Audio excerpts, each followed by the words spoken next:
Today is a memory lane treat. A memory lane treat that I didn't really have a memory for because I wasn't really there when these were made, but they are classic cartoons and they have that classic vibe, like when you watch Boomerang and you watched all those old cartoons like the Snorks, the Smurfs, Scooby-Doo, Speed Buggy, Josie the Pussycat, Jabberjaw, and all those other classic cartoons, and you're a big fan of all the Hanna-Barbera stuff, but you never got to watch most of the Harvey Toons era stuff. Well, now I finally got to watch some of them. Here is a DVD called Ghosts, Goblins, and Ghouls, with about 5 TV shows, 5 little cartoons on here. Felix the Cat. Now, we've talked about Felix before. They made more Felix cartoons later on from the silent era, and these are pretty fun. I liked them. And of course, Casper, he debuted in the 40s, and he's been around for forever. There's a really good 90s movie that we're going to talk about another time. But Casper, for the classic cartoons, are very fun. Here's a couple of them here. We have the Groovy Ghoulies, and then we have a couple episodes from the Ghostbusters and Mr. Magoo. Now, we know who Mr. Magoo is. What about the Ghostbusters? It's not the Ghostbusters that most people would think when they think of the word Ghostbusters. It's not Venkman, Ray, Egon, and Winston. No, it's not those guys. It's a different show. You see, before there were the Ghostbusters that we knew, back in the 60s there was another Ghostbusters show. Back in the 60s there was a live-action show with 2 dudes and a gorilla, and they were going around busting ghosts. That's why they were called Ghostbusters.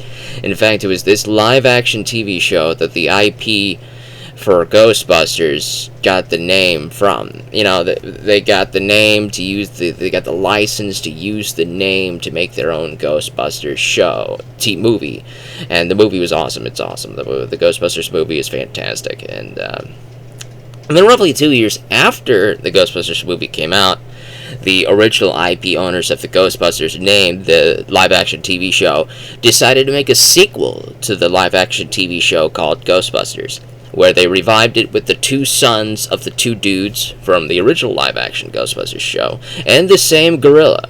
So the gorilla returns with the 2 dudes, who are the 2 sons of the 2 dudes, and they have a sentient vehicle that's like a time machine that can travel across time, and they go across time, busting ghosts across time, because there's this cadre of ghosts from history's past that are going around causing trouble all across history, and so the 2 dudes and the gorilla have to go and save history from ghosts, and it's pretty wild. It's pretty wild and pretty fun.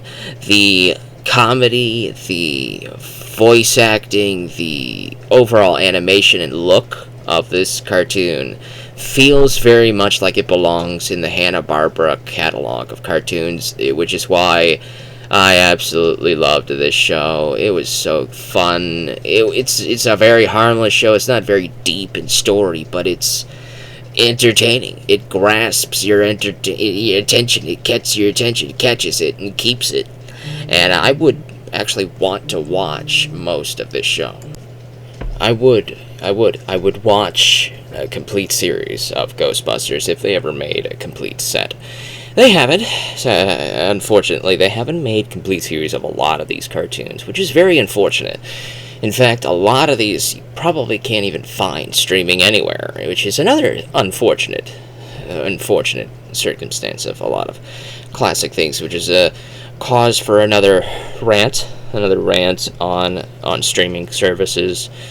Because you see, I don't understand them. I don't understand streaming services. If you're a film company, right? You're a film company, and you have this massive vault of movies, TV shows. Sometimes you're a company like Warner Brothers that has existed for over 100 years now. You have films dating way back there, right? You have the rights. You still have the rights to all of them, right?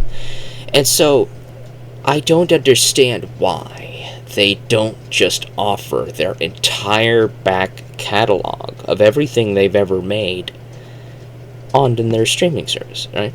That's the pull. That's the reason they should exist, is to be an archive of everything you've ever made.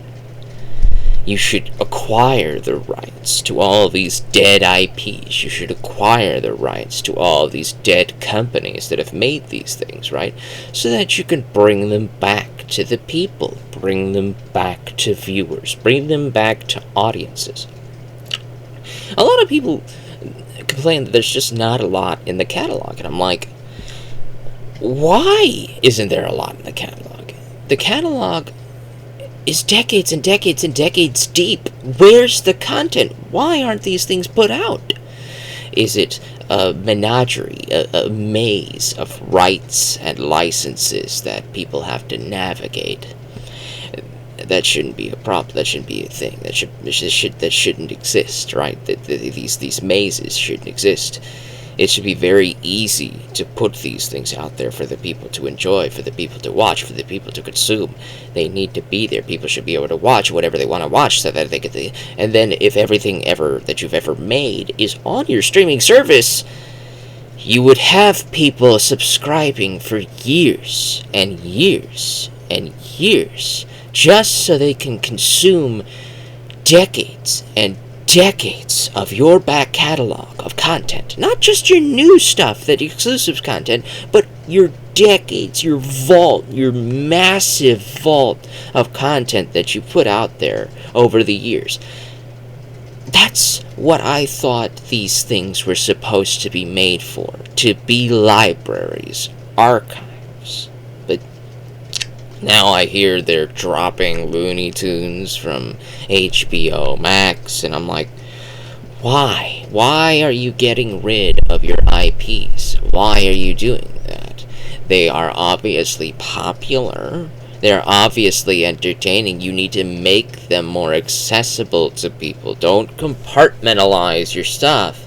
You want it all on one big platform. You just need to compartmentalize the menu on the platform.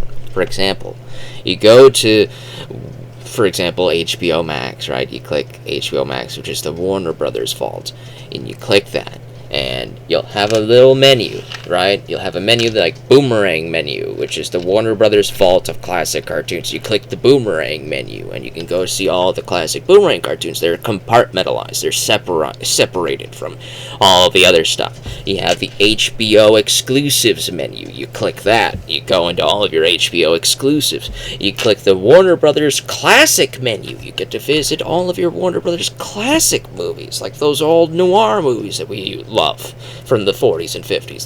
They're fantastic. Then we have the modern new releases menu. We can click that and see all that stuff. The exclusives menu that the HBO has recently put out within the past 20 years. That's there.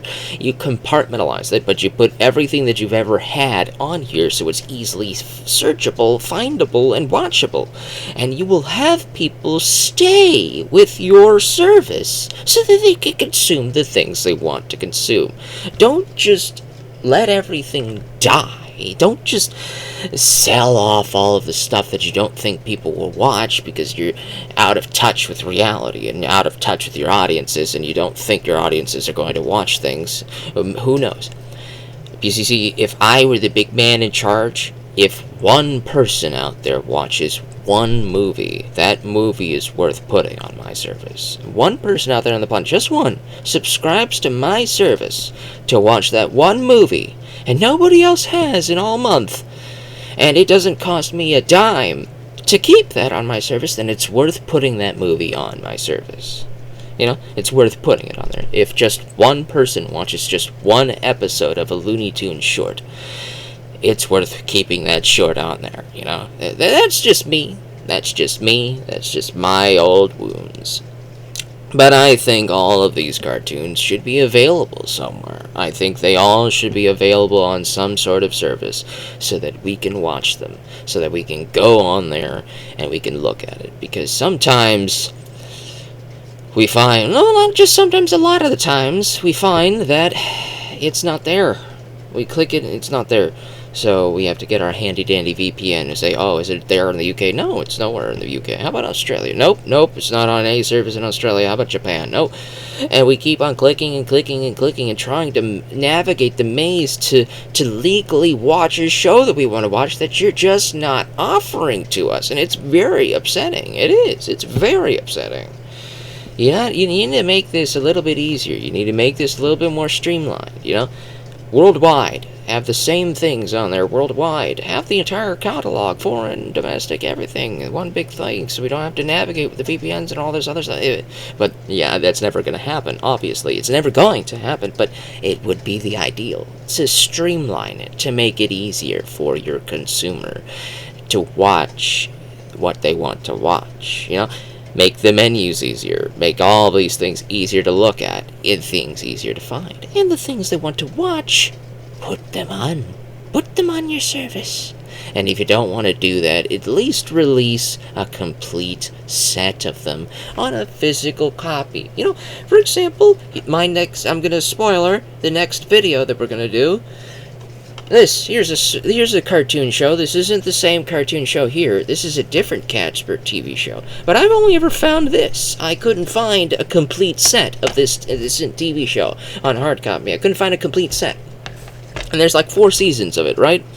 That's like just volume 1 of season 1, the first 5 episodes. Why haven't they ever made a complete set of it? Do they not have the rights? Well, get them! Somebody needs to get them! And make it! Put it on your service, get the rights, and put it on! Harvey Toons owns the rights to Casper because they recreated Casper, obviously. Here he is, Casper in the 40s, right? This has been almost 80 years? Over 80 years since Casper debuted, right? It should be time, and cheap, to get the Harvey Toons back catalog put onto a service somewhere for pennies! Do it! People want to watch it! But, unfortunately, we have to pick up scraps like this. We have to pick up table scraps, little crumbs here and there. Where we can get them. Crumbs where we can get them. Like this very obscure Ghostbusters show. You have to get the crumbs where you can get them. Let's talk about some of these other cartoons while we're here, though. Mr. Magoo is a one-trick pony, but it is a very funny pony. You just have to watch Mr. Magoo in short bursts, because the major trick, the shtick with Mr. Magoo is that he can't see. He's blind. He's hard of sight. So he drives his car and runs into a bunch of things. He goes into places and he can't see things properly. For example, the episode of Mr. Magoo that's in this set here is a Halloween-themed one, where Mr. Magoo goes to a haunted house that is run by a mad scientist who is trying to put Mr. Magoo's brain into the brain of his monster. And Mr. Magoo thinks this haunted house is a hotel. It's a vacation resort, he thinks. He thinks the moat is the swimming pool. He thinks crocodiles are diving boards. It's very funny. It is. It's funny as heck. But if you were to watch 20 episodes of Mr. Magoo with that exact same shtick, that exact same formula, you just change the setting. So now he's at a construction site. Now he's time traveled, and he's now in the medieval times. He's time traveled to dinosaur eras or whatever. It's the same shtick where he just is hard of seeing things, and you might get tired of watching too much of it. But if you watch a couple of them here and there, the first couple of Mr. Magoo episodes, they're very funny. It is a funny joke, but it's a one-trick pony joke. So you just gotta do it in short bursts. And finally, the final cartoon that we're going to talk about today on this video is the Groovy Ghoulies. The Groovy Ghoulies, I think I've already talked about it a little bit earlier on. This is a second or third take, so my memory's a little bit jarbled together here. But if I've already talked about it in this video, I'm sorry, I'm just going to briefly talk about it again here. The Groovy Ghoulies is an Archie's cartoon. It shares the same universe as Sabrina the Teenage Witch and the Archies. Which is, it's okay, but the Groovy Ghoulies aren't exactly my cup of tea. It's probably the weakest in this entire DVD set here. They tell a lot of weak jokes and a lot of dad joke puns. That's basically it. There's no stories that are told, even though Sabrina shows up in pretty much most all the episodes on this DVD. She doesn't really do anything. She doesn't really have a character. She just asks a question of one of the characters that exist here, and that character replies with a pun or a joke. They don't really have characters. They don't really have personality. The Dracula guy just makes Dracula jokes. The Frankenstein guy just makes Frankenstein jokes and talks like that guy who did the Monster Mash. He just talks like that guy. And that's his joke, is that he talks like that, and he's clumsy. And then, of course, the werewolf Wolfman is a joke on hippie culture. He's a hippie and a werewolf at the same time. So he talks like a wailing werewolf, and they play in a band. So, of course they do, because the Archies is about music as well, so this is basically the Archies, but horror themed. So they play spooky music, and the spooky music, there's a segment in the middle of each sketch comedy segment that's just about them singing a song. The songs are weak. They're not as good as the Archies. If you've watched the Archies and if you listen to some of the Archies songs, they're a lot better than this. This is not as good.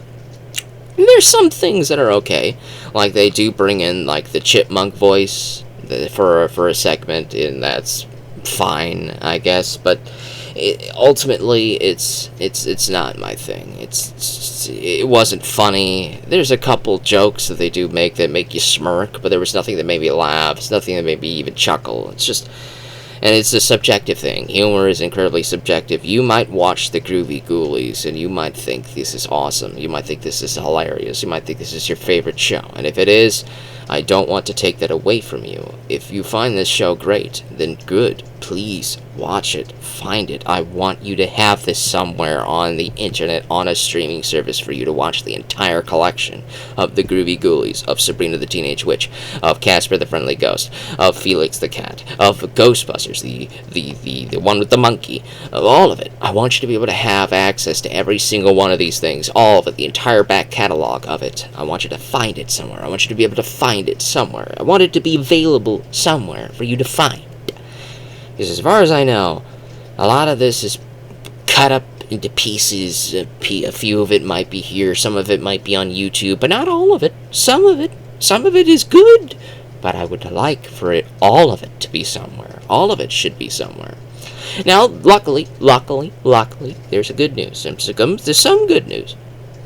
Casper the Friendly Ghost does have a complete collection. There is a physical copy called the Complete Casper Collection Harvey Toons set, or whatever, and it's got Casper on the front cover.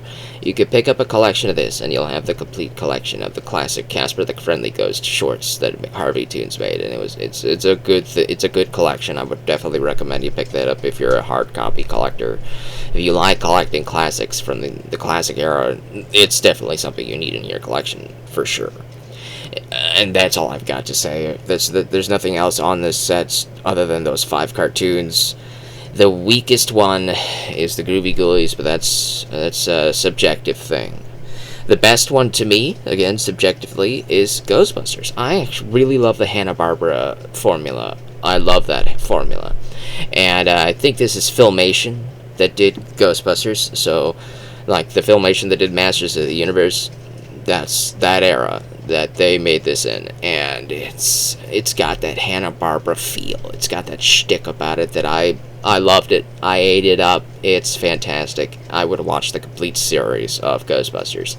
I still love the Ghostbusters with our boys, Venkman Ray, and all these other guys. I still love them, but I've become a fan of the original Ghostbusters, man. I've become a fan of it.